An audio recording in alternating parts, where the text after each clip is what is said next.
Now we are going to discuss the second part of our summit.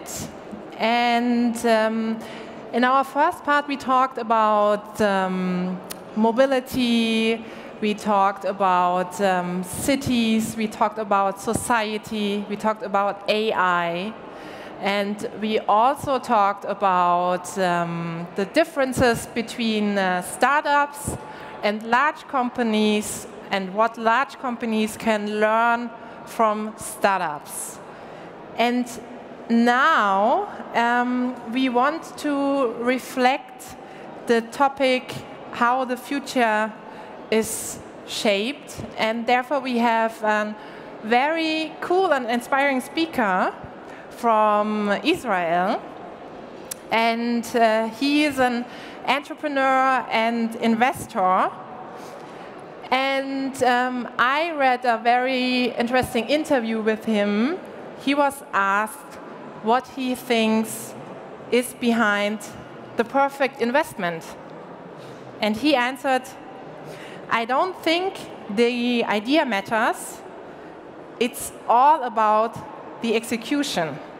So I'm more than curious to hear about your experiences in terms of mobility industry in Israel, and very happy what we in Germany can learn about. And remember, you can use our slido.com tool to ask your questions.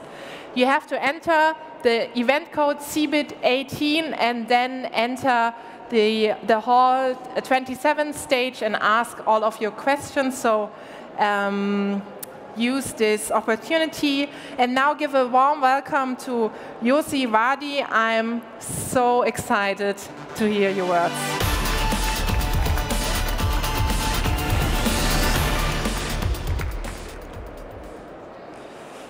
Good afternoon, ladies and gentlemen. Among us, the frequent schmoozers who always, you see them on the stages, we call this slot in a conference the graveyard slot, because it's just after lunch and usually people tend to fall asleep. 3 weeks ago, I gave a talk at this time, exactly at this time, and the guy who was sitting just in front of me fell asleep. So I asked the guy next to him, would you please, this was very humiliating, as you can understand. I asked the guy next to him, can you please wake him up? So he looked at me and he said, you made him fall asleep, you wake him up. So this is a challenging slot, and I need your help. First of all of us together, I need you to attract a little bit of attention, so maybe we can lure some more people, because Volkswagen is doing a video of this session, and my wife is going to watch the video, and I will be greatly humiliated. So you have a chance to do a humanitarian thing and to help me to attract some attention to this station. When I count until 3, please fill your lungs with air and scream as strong as you can. Please. 1, 2, 3. You are very nice people. I really appreciate it, but I'm sure you can do a little better. 1, 2, 3. You are great. Now, another thing we will do, and then we will go to the business. When I count to 3, please laugh as strong as you can, as if you are hyenas. You know this animal hyena, so you should laugh like hyena. 1, 2, 3. Hey guys, you can do better. Okay, so let me go to the topic. I asked to tell you a little bit about the ecosystem in Israel. As you probably know, Israel is regarded as a hotbed of startup. We have in Israel about 7,000 startups, which per capita is probably one of the largest in the world. and every Israeli is dreaming about creating a startup. There is a question why we have this phenomena. And there are a lot of explanations. One of the explanations are government policy, budget, education, technological universities, the effect of the army. All of these explanations are true, but I would like to suggest that there are two other main factors which usually people don't tend to count them. One is a culture. Every country, every city, every group of people have a distinct, specific culture. And the second one is the social glue, the social commitment of the people. And I want to talk a little bit about these two topics. First, the culture. In Israel, the people are trying to go and take risk and succeed and excel. And this is something which is very typical to Israel. It was also on other areas in former years. At this generation, it's being manifested in the high tech. Every kid wants to create a startup. Everybody wants to raise money and to succeed. People are willing to take risk. People are not embarrassed if they don't succeed. If they don't succeed, they go and try again. This is a very important characteristic if you want to create a strong startup community, that the people have to be motivated. I was yesterday in a conference in a small city in Romania called Cluj. I'm afraid to ask who heard about Cluj because I'm not sure how many of you are going to raise your hand. Can you just raise your hand with no reason? Just lift your hand. Okay, about 30% is listening to what I'm saying. You think more? Maybe they don't understand my accent. Can you please raise your hand for no reason? Okay, okay, we are doing well. These guys over there are a little bit shy. And so I was in Cluj, and I was amazed to see the energy and the ambitions of the people. So I think that countries which are on a path of growth, where the people are thriving to get more active, more successful, more engaged, are having a bigger startup community. The second thing, which is very important, startups are very small companies. 3 people, 4 people, 5 people, and they are trying to undertake major development undertaking. And they always lack resources. They always lack resources. So they have to count on the inputs from people which are not part of their company. The best resource is to count on your friends in the ecosystem, on other startups. And if you have a culture where people are committed or are obliged to help each other, you get a better ecosystem. And in Israel, we have this kind of approach that in spite of the fact that you may quarrel with somebody or don't get along very well with him, you have to help him. This is part of the national culture. And this thing is being manifested in many ways. I will give you one example. In Israel, a lot of people and companies are doing events and education and meetups to the benefit of the community or to the benefit of the ecosystem for no financial motive. If you will go to Eventbrite or to Facebook or to Meetup and you will write events in Tel Aviv, you will see that every day you have 6 to 10 events which people are creating in order to help other people. This event can be meetups, can be hackathons, can be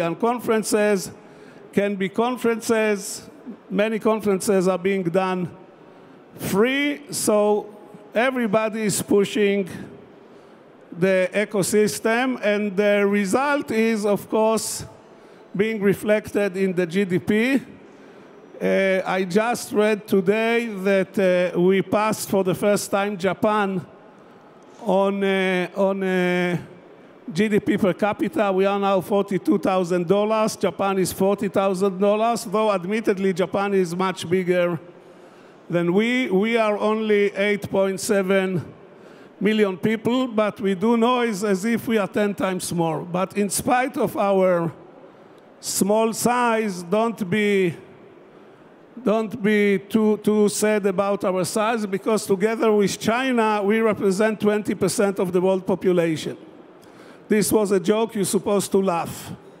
Can you please laugh, because otherwise I get really humiliated. This guy is just staring in his telephone. Give me a smile. He's a hardcore guy, won't help, but at least I harvest some of them. Okay, let me go to another point. I was asked to share with you a little bit about my experience. So I gave you in a very general way about the ecosystem in Israel. I think the ecosystem is what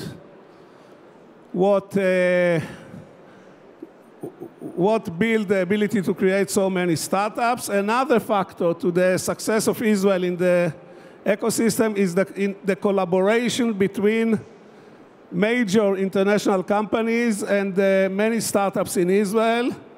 We have today in Israel about 500 multinational companies which came through the last maybe 10, 15 years and bought either one startup or more startups and got them together in order to create a center of excellence in Israel. I'll give you a few examples. The number one is Intel. Intel employs in Israel 12,000 people. I don't think that I don't see that you are leaving me alone. Yeah, you come back. Okay, you will come back, don't worry. Maybe tomorrow. So Intel, at least I see one guy who is enjoying this. Why don't you come over here and stand next to me and I will see you laughing, it will give me, no? Okay, Intel. Intel invested in over 70 Israeli companies. They employ 12,000 people. This is the biggest facility of Intel outside of the United States. By the way, I heard that today at 10 p.m. they are doing a show of their herd of drones. They have done it in Jerusalem a month ago when we celebrated 70 years for the creation of the state. And it's really amazing. So Intel is the biggest employer of high-tech in Israel. But you can take other companies like IBM. IBM came to Israel. They bought 13 companies, most of them in the storage business, and created their worldwide. This guy hosted me, and now he's leaving also. So where are we going?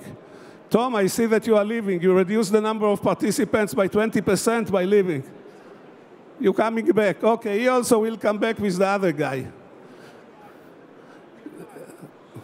You came back. That's amazing.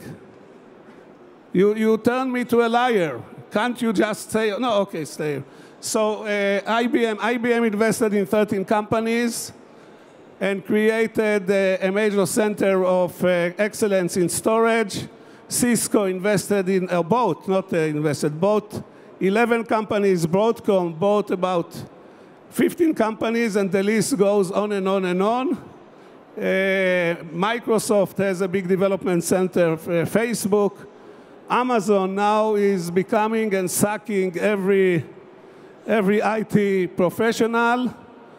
And the involvement of the large international companies is very important for the success of the industry. In recent years, in the last 15 years, thank you very much for coming again. I really appreciate it. I came all the way from Tel Aviv to talk to you, you know, so that's okay. If you are bored, you can fall asleep. That's okay. If he snores, push him. So in recent years, we see a lot of European companies came to Israel. I'm happy to tell you that Volkswagen just opened a whole new research and development center in Israel. In parentheses, I will tell you that though we don't have any car manufacturing industry, actually we used to have in the 60s an Israeli car which was called Susita. It was made from fiberglass, but the company was closed after a camel ate the car in Beersheba. So this was the end of our experience in making cars. Nevertheless, today, practically every large car maker in the world have an R&D facility in Israel. As you probably know, an Israeli company called Mobileye was sold to Intel for the small sum of $15 billion.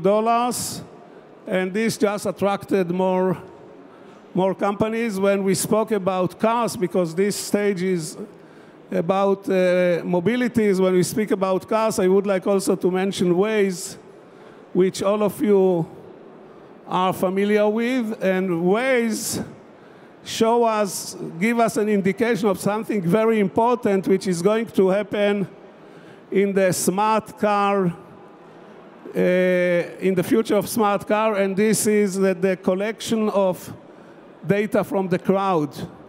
In 5 years or 7 years or 10 years, cars will report to each other on problems on the road, on dangerous drivers, on pedestrians which are not careful. Can you imagine a system by which the cars will be able to inform each other on this kind of risk? So one of the main benefits of the connected and smart car that we see is not the fact that you will not need a driver, but you will get a much more secure regime of traffic because of the information. And again, a good example of it is what Waze was able to do in the navigation. By the way, I must warn you that the Waze people are not so nice. I will share with you a personal experience. When they created the company, they came to me and suggested to me to invest in the company at a valuation of $5 million. And I asked them what it's doing, and they told me this create roadmaps by the users. And I told them, what do you think? I'm an idiot that I will invest in such a cockeyed idea that the maps will be drawn by the users, and I refused to invest. After 3 years, when I read that Google is about to buy them for $1 billion, I called them and I told them, you know what, I thought about your offer and I'm willing to accept it. And they reneged about it. They told me to go, you know where. So be careful with this, these guys. But Waze and Mobileye give you just a little bit of the flavor of what's going on. By the way, in January, I hosted the Deputy Prime Minister of Slovakia. He came to Israel to a security conference, and he told us, which I didn't know, that Slovakia is the #1 country on building cars per capita, which is interesting. And he posed the famous question about artificial intelligence and mobility. Suppose a car has no alternative, but it must hit either a young guy or an old guy. What the algorithm should say. You know, this became kind of a very common question to show the dilemmas in autonomous driving. When he finished, I told him I have another question. Suppose the car has to hit a taxpayer or a deputy prime minister. What should the car hit? And he suggested that the car should hit the deputy prime minister. So now you know a little bit about artificial intelligence and connected car. I would like at this point to elaborate a little bit on the social aspects of all this thing. I gave you an example of Waze. Anybody know how Waze work? Anybody who know how Waze work, please raise your hand. Anybody who doesn't know how Waze work, please raise your hand. Okay, so the statistic is like this. About 3% know how Waze work. About 20% don't know how Waze work. And about 75% are saying to themselves what this guy wants of our lives, or something like this. Or maybe they don't understand my accent. Okay, what Waze is doing, the application, the software, while it shows you how to drive, collect data on your speed at the street or road that you are going, it reports it to the central server, and this number is being used to show what is the speed in the system, and that way they have the data to calculate for each individual driver is optimal route, how to get to his destination. It reduces the distance and the time, I think about 10%. It saves a lot of fuel. It optimizes the system. It postpones the need to expand roads for a better utilization of the roads. But if you go and look on all this startup here and you try to see who are the most successful startups or who are the most used startups, I would like to suggest that about 70% of the most successful applications has to do with social and communication things. As you know, the most popular softwares are things like email, instant messaging, WhatsApp, etc., Facebook, which is a social application. And I will tell you in parentheses my experience, which is if you want to have a successful application, you must thread into it a social thread. You have to find a way how to incorporate some social benefit. Those of you, is there anybody in the audience which used Amazon around the year 2000? Only you. This is why you are laughing so much. So I remember when Amazon introduced the property that when you bought something, you could see what other people who bought this thing bought also. And this is definitely a great example for how you use social property in order to create a better discovery on an e-commerce. Today it's very common, everybody is doing it, Netflix is doing it, etc. But this is another example of the strength of community and social thing. We are going to see, here the enemy is coming close. Should I cut here and leave the time for questions and answers? Yes. Okay, I would like to invite all of you to come to Israel. You know, you come to Israel, most of the day, there is a good chance that you will leave the country alive, you know, because we have suicide bombers and missiles and all these things only a few days per year, but it makes it more exciting. You know, it's much better than computer games. It's a nice country. A lot is going on in the high tech. And can I make a shameless promotion to an event which I'm doing in Israel? Okay, so with the generosity of the Messe, I want to invite you to the Innovation Festival we are doing in Israel the first week of September. Anybody who will send me an email, I will send him a free invitation. The small letter, the free invitation doesn't include travel, doesn't include ticket, doesn't include accommodation, doesn't include food. It will admit you to the event free of charge. My email is yossi@vardi.com. Thank you very much. Thanks. Thanks. Thanks for the invitation. I will definitely join you. I got some... Okay, we have to make your wife definitely happy and give a big, big applause, please. Woo! Thank you. So we received already some questions. Maybe we can see it on the wall, please. The first one is, do you think that the Israeli ecosystem can be copied in other countries, or is it somewhat unique?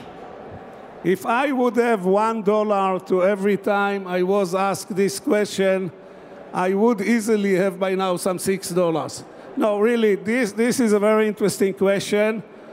Literally, I have every day visitors from overseas which come to Israel to try to understand what we give our kids to smoke, that they are creating so many startups, and how you replicate an ecosystem. The answer is yes and no. You can, first of all, culture is something which is very, very rigid. To change culture of people is not simple. It takes generation. You know, people are stuck with their culture. But through the last 25 years, number of tools have been created which facilitate the creation of ecosystem. I mentioned the social tools like Meetup, and you are involved in one of the most important aspects of this, and this is empowering ladies to be involved in the high tech, so you know it.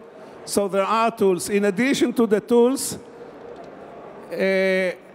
meetings like this one, conferences, is very important, and I'm delighted to see that that CEBIT this year is giving a great emphasis on startup. When you look back, you see what's going on, and you have to remember it's the first year. I'm sure that in 2-3 years you will see even more. So this is another thing, and a very important thing is role models. You know, people which stand above the crowd and inspire the young people, give them a reason to dream. And if you look in Israel, in the United States, Silicon Valley, China, Germany, you always have the role model that the young people want to imitate them. So today, these young role models, Zuckerberg, are becoming as important as rock stars, if not more. And another thing which is very important is economy where people are joining the middle class, who want to use the high tech for social mobility. And this I see a lot in China, and as I said, in East Europe. You see a whole generation of people which are really have very strong motivation. So this is another component of how you create ecosystem. The last one which I want to mention, it's very important to have a layer of angel investors. What happens usually is few people begin to are having exit, and then they go and invest in a lot of startups. Thank you. I think you are the best rock star of the startup ecosystem, and I will definitely join you in Israel, okay? Yeah, I will love to have you, and you should tell my wife that. You know, we are now married for 52 years, and I have to... Woo! I'm an old-fashioned guy, what I can tell you. And this will impress her. Yesterday, in Romania, I put 200 people, and they screamed to her. It was very nice, but this belongs to another talk. Thank you very much, Thanks. Tom. Thank you very much. And thank you, Volkswagen. Thank you for your inspiring insight. And see you in Tel Aviv. Thanks. Thank you.